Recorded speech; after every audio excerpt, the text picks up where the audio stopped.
Welcome back to Astrovision. So today we're going to be taking a look at Natalie Nunn's natal birth chart for those of you out there who may be interested and curious in this woman. Now, when it comes to Natalie Nunn, I am not too familiar with her because Bad Girls Club, I did not really watch all of the seasons, and I did not watch Natalie's season, but I do know her from a couple of the spin-offs. Now, she has kind of made a resurgence into pop culture in modern times by being casted or being an executive producer on the Bad Girls Club or the Baddies franchise. And basically the show is very ghetto, extremely ghetto. It's overly explicit. It's very raunchy.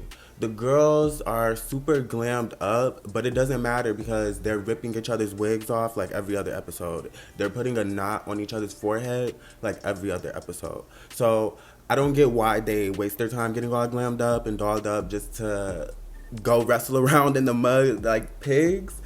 But that's how they give it up on that show. And apparently they have a lot of viewers, they get a lot of subscribers, and people are very invested into what Baddies has to offer. And not only Baddies, but the platform that it's on. So Zeus platform also introduced Jocelyn's Cabaret and I believe Krishan's show. There's a handful of other very toxic reality type TV shows that they're trying to produce and put out here. And Natalie Nunn allegedly is an executive producer, but if you see on the show, she acts like she wants to be a part of the cast. So with that being said and with that being apparent, the girls on the show, they treat her like a cast member. They don't treat her like an executive producer.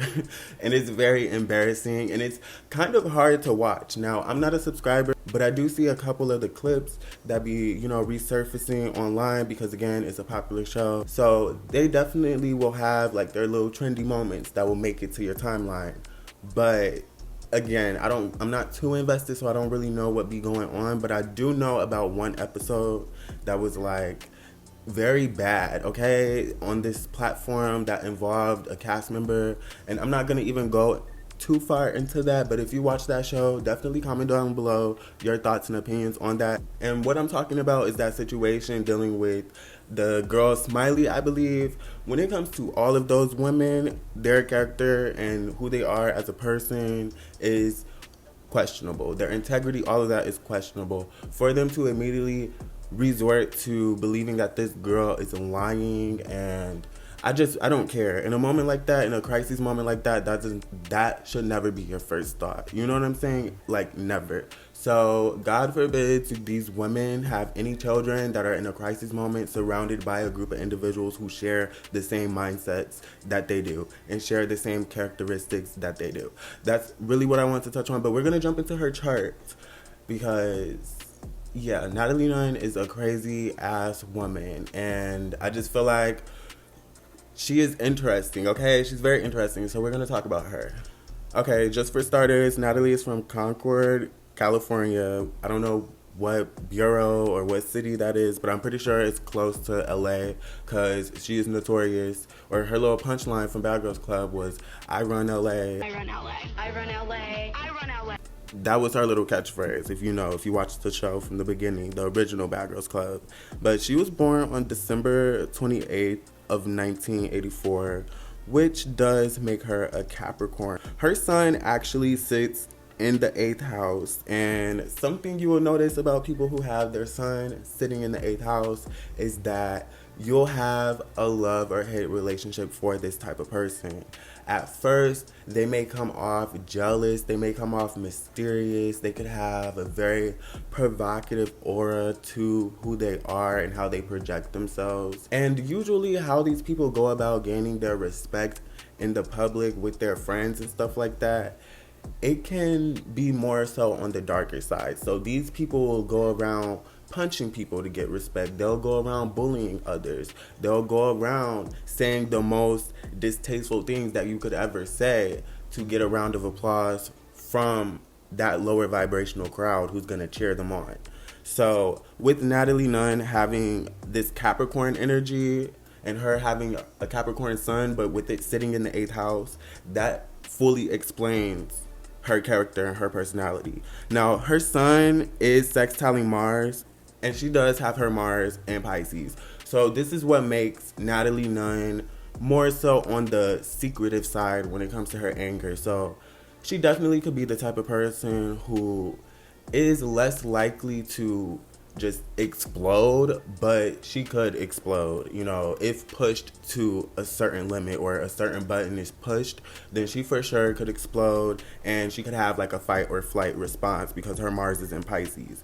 Now, with her Mars being in the 10th house, that's going to make her very calculated, that's going to make her very resourceful, and I would say even in the bedroom, since Mars has to deal with sex and also having Mars in Pisces, it can just make somebody a freak. And since she does have her Mars in the 10th house, this is why you hear rumors about her sex life, and you hear rumors about her being a night walker, walking the night to go and make some dinero to put in her pockets. Whatever she had to do, she had to go get it how she lived, basically. With her having this Mars and Pisces in the 10th house, that 10th house does deal with the reputation in your everyday life or your career, or just how you go about to gain resources and achievements. And with her having Mars in Pisces, this is one of those escort type placements. You know, this is one of those placements where you could be a woman of the night, and that's how it can be, you know. And with her having Mars in Pisces sextile not only her sun but sextile Neptune, this is where I definitely could see Natalie hopping on planes, hopping on yachts to go and entertain different clientele, especially because it's trining Pluto as well. Now, Natalie has her Pluto in Scorpio, and when Pluto is in Scorpio, it's at home. So again, just putting an emphasis on the lower vibration, being toxic and stepping into the dark. That is something you can see Natalie doing.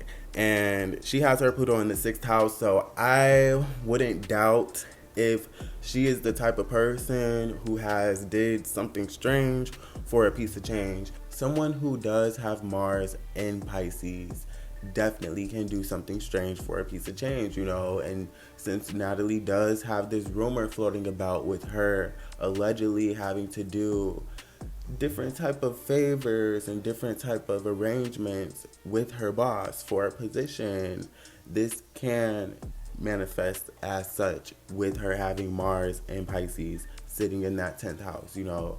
And with Natalie also having Pluto in Scorpio, this for sure can put an emphasis on her personality being more dark and just having some lower vibrational elements to it. You know, Scorpio embodies those lower vibrational traits in life that people usually ignore and run away from and don't usually tap into, because that Scorpio energy can be painful to deal with. And with Natalie having Pluto in Scorpio in the 6th house, the 6th house deals with your daily activities, your daily routines, how you function. It deals with literally like your to-do list, but also your routine at work. So it can deal with your occupation and your coworkers, and it even can deal with how you would operate in facilities or structured groups. So with Natalie having Pluto in Scorpio in the 6th house, this is what makes her a bad girl. This is what made her probably be casted on the bad girls, because they sensed these lower vibrational traits within her personality. And this is something that can make her a mastermind in the workplace, and she definitely could be a little evil genius. This is a trait of an executive producer, you know. She's someone who definitely could make profit off of other people, especially with her being a Capricorn. It's just something that is within her life purpose to do. She's going to be able to pull and accumulate a lot of resources off of the backs of other people. But the downside to her Pluto in Scorpio being in the 6th house is the fact that this definitely can make her greedy. This can make her a control freak. This definitely can just make her someone who oversteps boundaries to gain control. And in a group setting, this can put her at odds with other people, and this can bring about so many conflicts when it comes to her work life. So Natalie literally can go throughout life gaining jobs and gaining rewards and achievements through work and through her occupations, but she also can burn a lot of bridges, you know, over time with her behavior and her character and how she acts towards other people. So you really can grow to prominence with this placement in your work life and in your career fields, whatever job it is. If you work hard and you have this placement, you can grow to a prominent spot. And usually these people will, because they'll do whatever it takes. Rob, steal, cheat, kill, whatever they have to do, they will do it to get to the top. And usually that's how these billionaires and all these, what do you think? They're not doing this stuff being the Mr. Nice Guy, you know? So Scorpio really does embody that. And over time, these people really can burn their bridges, and they will meet the same people that they robbed from, stole from, cheat, all that stuff. You know, they will meet those people back at the bottom of those hills that they had to climb up and step on the heads of these people, and they'll get their ass beat. They'll get their ass kicked. That's what usually will happen. People will threaten them. You know what I'm saying? The same thing that they used to do to other people, it can come back like a revolving door. That's why this is a very karmic placement as well. And that's why just watching Natalie be a cast member instead of being an executive producer behind the scenes, it is not going to benefit her in the future. Overall, she's just not going to gain that respect. And I can see her going into other offices in the future, trying to maybe produce pilots of different shows that she's working on, but they're not taking her serious as an executive producer. They're not looking at her credit that she had on Zeus, you know? They're gonna look at her as a Baddie's cast member. I just feel like she definitely did this to herself, and it is what it is. And Pluto in the 6th house definitely can point at some downfalls happening when it comes to her group activities in the workplace, or just having to function with other people day to day in her life. And she's literally a reality star, so I can see that crumbling, like her reputation crumbling.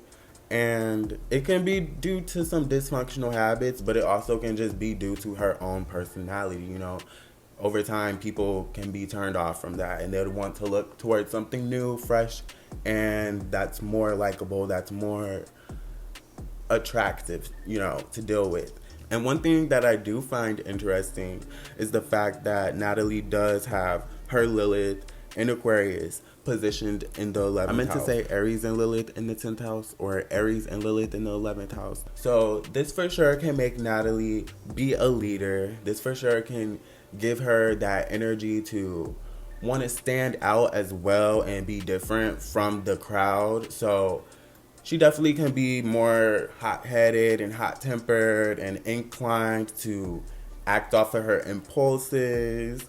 And this definitely can be the type of person who's always the first to do something out of a friend group. So she could be very braggadocious about that. And this can be another thing that people just really dislike about Natalie, is the fact that she's always like, oh, I did that first, or I talked to so-and-so first, or I already went there first. You know what I'm saying? People who have Aries in the 11th house, they can be unlikable, but they also can be leaders, because people will want to gain some type of experience from them since they've already did that first. Other people will be more likely to follow behind them and take notes from them.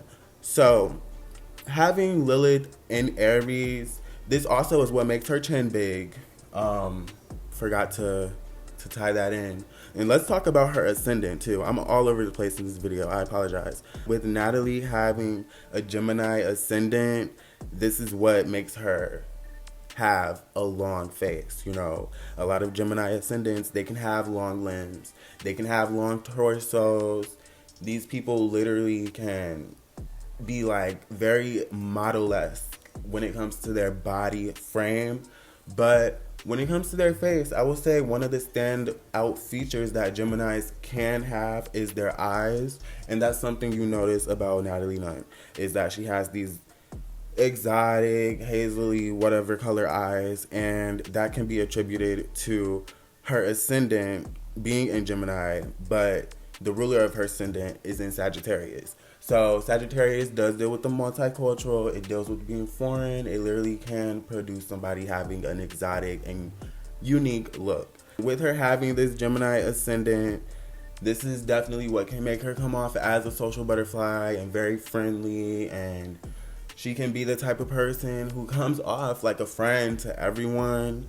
But at the end of the day, just from looking at Natalie Nunn's chart, she definitely isn't a friend to nobody. And especially from having that Aries sit in the 11th house, that can make her just very unlikable. I'm sorry, it really can. It can make her someone who is admirable from a certain viewpoint. If you're just looking at them from a distance and you're watching them progress in life, yeah, you can see this person as admirable, but if you get too close, they may be too hot to the touch. They may not just rub with your energy well, you know? She could be that type of person who's just too feisty to deal with, too sassy. Her comebacks are very quick-witted. Like, yeah, you wouldn't want to deal with someone like this for too long. And also, one thing to take into account about people who have Gemini ascendants like Natalie herself is the fact that these people are con artists, or they can come off that way, since the ascendant does deal with first impressions, it deals with your appearance, and it can deal with how you become familiar with another person. You know, it can deal with that first introduction. And since Natalie is known for usually being in front of the camera or trying to play a role of being a boss behind it, she can reinvent herself since she's working with a mutable ascendant sign. This is what's going to give Natalie the appearance of being an all-around hood girl and coming off as a bad girl, coming off as, you know, those lower vibrational traits of Gemini. And not necessarily saying that anybody who is an all-around hood girl is like lower vibrational, but Natalie plays into that, and with her having a Gemini ascendant, she's able to reinvent herself, and she's able to cosplay and be a con artist and kind of assemble into character around different people when it benefits her. But that's something that I wanted to speak on, because you do notice in recent times Natalie and how she gives it up on the camera, just how she talks in general, how she dresses. Before, she was totally just like a little valley girl from LA with long beached wave hair, and y'all know her little favorite catchphrase, I run LA, I run LA. That's what Natalie was all about. Now she tries to portray this image of being from the streets and having stripes on the streets, you know. She tried to portray having some type of street credibility now, you know. She tried to act like she Miss Mother Mafia now. You know what I'm saying? Walking around with fur coats, different colorful wigs. Like, she be trying to show these girls that she be trying to show them that she's the executive producer with her appearance and things like that. But just instinctually watching her in different situations, Natalie is not that girl, you know. She does have that Taurus North Node, and people would say, oh wow, Natalie has really changed her life. She makes a buku amount of money now. She's very successful. People can say, like, yeah, she may be walking towards her natal North Node purpose, but I would still interpret this as her being stuck in her South Node energy, you know, and we're going to discuss that. Now, to close this video out, I just want to talk about her lunar North Nodes, because, you know, that's always important. Your North Nodes literally has to deal with your life purpose, and it is like a path. And when we're on our South Node path, we're more so going to be comfortable in that energy, but it can produce a lot of karmic moments. It can trigger a lot of conflicts. It can bring about different moments that are unnecessary due to you being stagnant in that South Node energy. And something you can notice about Natalie Nunn herself is that people who have Scorpio South Nodes, these people are comfortable in horrible situations, you know. These people can come from infested homes with fucking bugs and shit. These people can come from disastrous lifestyles where just, you know, some crazy stuff was going on from the beginning, to where it gave them these survival skills. But in this current life, these people need to like step away from that energy, and they need to learn how to maintain and put value into themselves. with her making money from baddies, that is still energy coming from her South Node. She's very comfortable in being toxic and being very destructive in other people's lives, you know. I don't think that Natalie cares too much about impacting people's lives for the better and maintaining the relationships that she's built. And she's definitely the type of person who will step on the heads of others to climb to the top. Because Natalie, you know, don't be confused by the rose-colored glasses. A lot of people can do that when it comes to reality stars and people who are on TV. It can be portrayed like they are in a certain position and that they have certain personality traits, but in the background, their personality traits may be the total opposite. And so I'm gonna end the video here, but definitely give this video a like and subscribe.